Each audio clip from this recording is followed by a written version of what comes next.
नमस्कार, आइए बैठिए क्लास शुरू करते हैं। इस क्लास में हम पढ़ेंगे डक्टिलिटी, मैलिएबिलिटी और ब्रिटलनेस। इन तीनों को जानेंगे डिटेल में कि ये प्रॉपर्टी क्या होती है, तो वीडियो पूरी देखिएगा। तो डक्टिलिटी और मैलिएबिलिटी आपने पढ़ा होगा कि ये प्लास्टिसिटी का ही पार्ट है। हम पिछली वीडियो में कवर कर चुके हैं। प्लास्टिसिटी एक बड़ा कंसेप्ट है, एक बिगर कंसेप्ट है, जिसमें हम वो सारी डिफॉर्मेशन लेते हैं, भले ही वो किसी भी फोर्स से आई हो, चाहे वो टेंसाइल फोर्स से आई हो, कंप्रेसिव से, शियर से, बेंडिंग से या टॉर्शन से। हम सारी डिफॉर्मेशन उसमें कवर करते हैं। पर ये जो दो प्रॉपर्टी हैं, ये प्लास्टिसिटी का सब पार्ट है, एक छोटी कैटेगरी है जिसमें हम सिर्फ वो वाली डिफॉर्मेशन लेते हैं जो टेंसाइल फोर्स या फिर कंप्रेसिव फोर्स की वजह से आई होती है। तो पहले डक्टिलिटी पढ़ते हैं डिटेल में और देखते हैं इसकी डेफिनेशन क्या है। Ductility is a property of a material by which it can be elongated, यानी कि ये वो खूबी है किसी मटेरियल की जिसकी वजह से उस मेटल को खींच के लंबा करा जा सकता है। अब क्योंकि ये प्लास्टिक डिफॉर्मेशन है, ये भी ध्यान में रखिएगा, ये प्लास्टिक डिफॉर्मेशन है, यानी कि जब वो खींच के लंबा हो जाएगा तो वो वापस नहीं जाएगा, ये वो वाली प्रॉपर्टी है। और ये किसकी वजह से होगी? सिर्फ और सिर्फ टेंसाइल फोर्स की वजह से होगी, यानी कि आप खींच के उसे अगर लंबा कर रहे हो तो ही हम उसे डक्टिलिटी कहेंगे, अगर दबा के छोटा कर रहे हो तो उसे डक्टिलिटी नहीं कहा जाएगा। तो टेंसाइल फोर्स की वजह से आती है। इस प्रॉपर्टी की वजह से मेटल्स को तार में कन्वर्ट कर सकते हैं, हम तार बना सकते हैं। Property by which metals can be drawn into wires, जो आप तार देखते हो कॉपर, एल्यूमिनियम या फिर स्टील के, वो सब क्या है, वो इसी वजह से आए हैं क्योंकि ये मटेरियल डक्टिलिटी शो करते हैं। एग्जाम्पल है इसका कॉपर, स्टील एक्सेट्रा, ये सब इसके एग्जाम्पल है। आपने देखा है कॉपर के तार होते हैं, स्टील के तार होते हैं, एल्यूमिनियम के तार होते हैं। तो ये मटेरियल्स, ये ज्यादातर मेटल जो है वो डक्टिलिटी शो करते हैं। अब मैलिएबिलिटी क्या है? इसी के जैसा है, थोड़ा सा फर्क है। ये भी प्लास्टिक डिफॉर्मेशन है। ये क्या प्रॉपर्टी है? ये वो प्रॉपर्टी है जिसकी वजह से मेटल्स को दबाकर, कंप्रेसिव फोर्स लगाकर आप थिन शीट्स में, यानी कि पतली चादरों में बदल सकते हो। अब ऐसा कैसे होता है? आपने देखा होगा कि हम एल्यूमिनियम का फॉइल बना देते हैं, जो हम उसमें किचन में इस्तेमाल होता है एल्यूमिनियम फॉइल। तो वो सच में एक एल्यूमिनियम धातु है जिसे पीट पीट के इतना चपटा कर दिया गया है कि वो कागज जैसा लगने लगता है। वो एक धातु है जिसे आप हाथ से फाड़ सकते हो, क्योंकि आपने उसे पीट के इतना पतला बना दिया है। तो वो प्रॉपर्टी क्या है? वही प्रॉपर्टी मैलिएबिलिटी है। ये भी एक प्लास्टिक डिफॉर्मेशन होता है। दबाने के बाद ऐसा नहीं है कि वो वापस से ठीक हो जाएगा। ये किसकी वजह से होता है? ये कंप्रेसिव फोर्स की वजह से होता है। इसका एग्जाम्पल है गोल्ड, एल्यूमिनियम, सिल्वर एक्सेट्रा। जो सोना चांदी है, इसे आप पीट के इतना ज्यादा बारीक पतला कर सकते हो कि उसे आप मिठाइयों में लगा के खा लेते हैं। एक धातु को सोचिए, हम खा लेते हैं मिठाई पे लगा के, क्यों? क्योंकि वो मैलिएबिलिटी इतनी ज्यादा प्रॉपर्टी शो कर रहा है। अब क्या ऐसा हो सकता है कि कोई डक्टाइल मटेरियल मैलिएबिलिटी भी शो करे? बिल्कुल हो सकता है, और ज्यादातर ऐसा होता भी है। जो डक्टाइल मटेरियल होते हैं वो मैलिएबिलिटी भी शो करते हैं, पर उनका एक्सटेंट अलग अलग हो सकता है। यानी कि कोई हो सकता है डक्टिलिटी ज्यादा शो करे, कोई हो सकता है मैलिएबिलिटी कम शो करे, कोई ज्यादा। तो ऐसे ऐसे फर्क इसमें हो सकता है, पर ज्यादातर मटेरियल दोनों चीजें फॉलो करते हैं। और ऐसे मटेरियल भी हो सकते हैं जो सिर्फ एक प्रॉपर्टी इनमें से कोई एक फॉलो करे। अब ये होता कैसे है?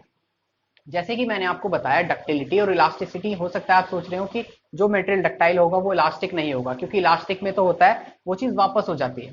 तो इस ग्राफ से हम समझते हैं और ये भी जानेंगे कि किस मेटल को किस सीमा के पार हम डक्टाइल बोलेंगे। क्योंकि मैंने आपको बताया मटेरियल्स अक्सर तीन चार प्रॉपर्टी एक साथ लेके चलते हैं, वो प्लास्टिसिटी भी शो करते हैं, वो इलास्टिसिटी भी शो करते हैं।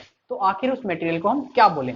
तो इस ग्राफ से समझते हैं। ये एक रफ डायग्राम है माइल्ड स्टील का स्ट्रेस स्ट्रेन कर्व है। तो यहां पर उसकी इलास्टिक लिमिट है। अब होगा क्या, यहां से पहले पहले अगर आप उसका स्ट्रेस कम करते हैं तो स्ट्रेन जीरो आ जाएगा, पर इसके बाहर स्ट्रेन जीरो नहीं होगा, और वो कुछ इस तरह वेरी करते करते यहां पे आएगा और आपको एक स्ट्रेन परमानेंट मिल जाएगा, जिसकी वजह से वो, हम उसे कहते हैं प्लास्टिक डिफॉर्मेशन।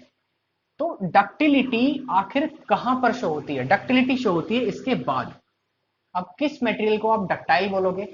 उस मटेरियल को हम डक्टाइल बोलेंगे जिसका प्लास्टिक लिमिट, यानी कि पोस्ट इलास्टिक स्ट्रेन, स्ट्रेन आप सब समझते हैं कितना होगा? 5% से ज्यादा होगा। अब ये 5% क्या है? अगर मैं स्ट्रेन यहां पे लगाता हूं, यहां से ज्यादा जब जाता है, यहां तक इलास्टिक है, आप इससे जब आगे जाओगे तो जो पोस्ट इलास्टिक स्ट्रेन है, इलास्टिक लिमिट के बाद वाला जो स्ट्रेन है, अगर वो पूरे स्ट्रेन के 5% से ज्यादा है, तो हम उसे कहेंगे कि वो मटेरियल कैसा हो गया? वो हो गया मटेरियल डक्टाइल। इसका मैं एग्जांपल लेके दिखा देता हूं आपको। अगर मानिए कोई एक इतना बड़ा मेटल का टुकड़ा था, और जब मैंने उसे खींचा तो वो काफी ज्यादा, ये 10 मिलीमीटर इंक्रीज हो गया। और जब मैंने वो छोड़ा मटेरियल तो वो कितना आ गया, वो 3 मिलीमीटर पे आ गया। अब क्या 3 मिलीमीटर इस पूरे जितना भी इलोंगेशन था स्ट्रेन का 5% से ज्यादा है? बिल्कुल है। 3 कितना है? 3 तो 30% है। तो इसका मतलब इस मटेरियल को क्या कहेंगे हम? इसको बोलेंगे हम डक्टाइल। अगर ऐसा होता है कि 5% से कम आए प्लास्टिक स्ट्रेन, याद रखिए पोस्ट इलास्टिक स्ट्रेन यानी कि प्लास्टिक स्ट्रेन, इलास्टिक प्लास्टिक में फर्क लगाइएगा। जो प्लास्टिक स्ट्रेन है इलास्टिसिटी के बाद वाला वो 5% से अगर ज्यादा है तो हम उसे डक्टाइल बोलेंगे, नहीं तो उस मटेरियल को हम बोलेंगे इलास्टिक बोलेंगे, नॉन डक्टाइल कह सकते हैं। अब मेलिएबिलिटी भी इसी तरह शो होती है। ऐसा भी हो सकता है जैसे मैंने आपको बताया यहां से यहां तक वो प्लास्टिक इलास्टिसिटी शो करेगा और यहां के बाद वो प्लास्टिसिटी शो करेगा। अब तीसरे हम प्रॉपर्टी पे आते हैं जिसका नाम है ब्रिटलनेस। ब्रिटलनेस क्या है? अगर वो मटेरियल डक्टाइल और मेलिएबिलिटी शो नहीं करता तो वो कैसा है? ब्रिटल है। लैक ऑफ डक्टिलिटी और मेलिएबिलिटी इज कॉल्ड ब्रिटलनेस, यानी कि इन दोनों का सीधा विपरीत है ब्रिटलनेस। अब इसके एग्जांपल हैं वुड ग्लास, यानी कि अगर आप इसको खींचोगे या दबा के तोड़ने पिचकाने की कोशिश करोगे तो ऐसा नहीं होगा, मटेरियल क्या कर जाएगा? टूट जाएगा, ये खींचेगा नहीं। उन मटेरियल को हम कहते हैं ब्रिटलनेस। अगर आप शीशे को लोगे, ये शीशा आपने अगर लिया है, यहां से आप खींच के आप सोचोगे कि इसे मैं बड़ा कर दूं, जैसे कि हम किसको कर रहे थे? एल्यूमिनियम स्टील को कर रहे थे, वो तो खिंच गए थे, पर इसके साथ क्या होगा? ये सीधा टूट जाएगा। क्यों? क्योंकि ये ब्रिटल मटेरियल है और ये प्लास्टिसिटी शो नहीं करता। ऐसा ही एक शीशा को आप दबाओ, दबा हम कैसे सकते हैं? टेबल पे रख के हथौड़ा मार सकते हैं। जैसे कि आप स्टील के साथ करो, हथौड़ा मारो तो वो पिचक जाएगा। क्यों? क्योंकि वो मेलिएबल है। पर आप शीशे के साथ यही चीज करोगे तो वो पिचकेगा नहीं, वो टूट जाएगा, क्योंकि वो ब्रिटल मटेरियल है।